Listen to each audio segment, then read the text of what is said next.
Have you ever stopped and wondered what's really holding you back? Sometimes the biggest limitations, the most powerful ones, they're not the things we can see. They're the ones we carry with us, these heavy, unseen anchors we've bolted on without even realizing it. We're about to dive into an incredible story that shows exactly what that means.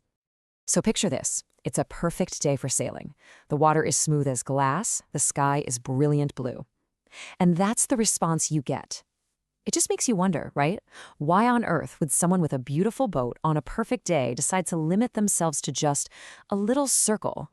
Well, this brings us to our main character, a quiet man named Frank and his beautiful sailboat, the Current. Now, Frank loved that boat. He really did. But the way he showed that love was, well, it was one of the most peculiar and predictable things you could imagine. Every single time he went out, this was his journey. A 4-mile loop, not a foot more. You'd see other boats zipping past, heading way out for the horizon, but not Frank. He was totally content with his careful, unchanging little circle. His boat could have sailed across an ocean, but he never, ever asked it to. As you can imagine, a routine like that doesn't exactly go unnoticed in a small sailing town. And one summer, an old friend of Frank's, a guy named George, came to visit. And George, well, he couldn't help but ask the questions that pretty much everyone was already thinking. And wow, the difference between these two friends was just night and day. George had sailed around the entire globe, twice. His life was just one big adventure after another, full of stories from far-off places. And then there was Frank, with a perfectly good boat who stayed glued to the shore. George just couldn't wrap his head around it. He'd say, "Frank, the boat's solid, the weather's perfect. What is stopping you?" And that was always Frank's answer.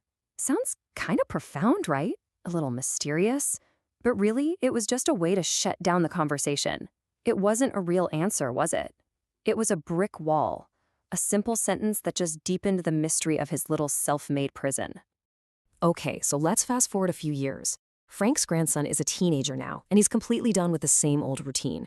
He wants to know what's really going on. So one day, out there by the lighthouse rock, he decides, you know what? I'm going to push things a bit. And what he finds out, it changes everything. It all boils down to this, doesn't it? After all those years, what was the real reason? Was he scared of the open water? Was there some old accident, a promise he made to someone?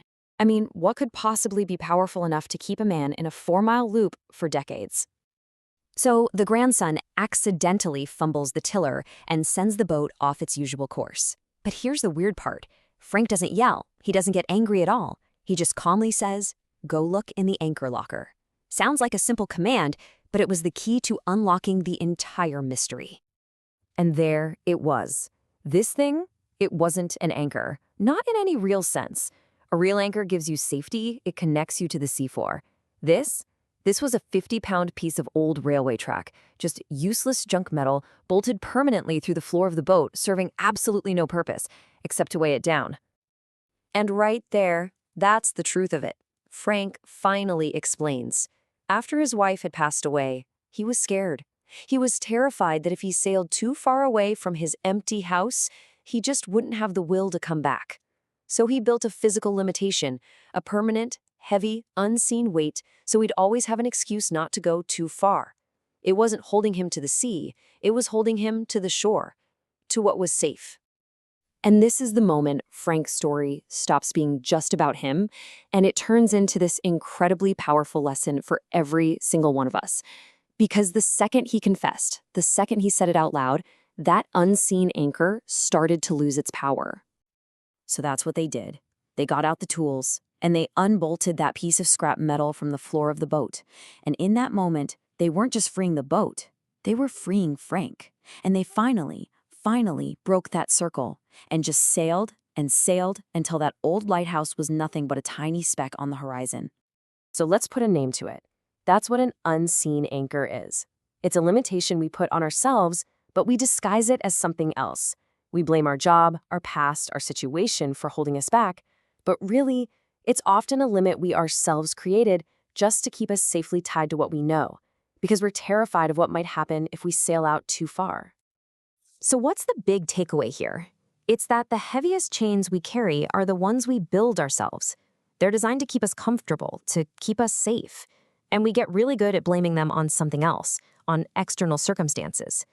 Just realizing that the limit is coming from inside of you, that is the first crucial step to finally unbolting it.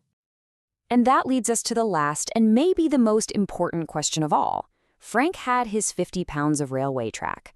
So what's yours? What's the story you tell yourself about why you only sail in a small circle when there is a whole wide ocean just waiting for you?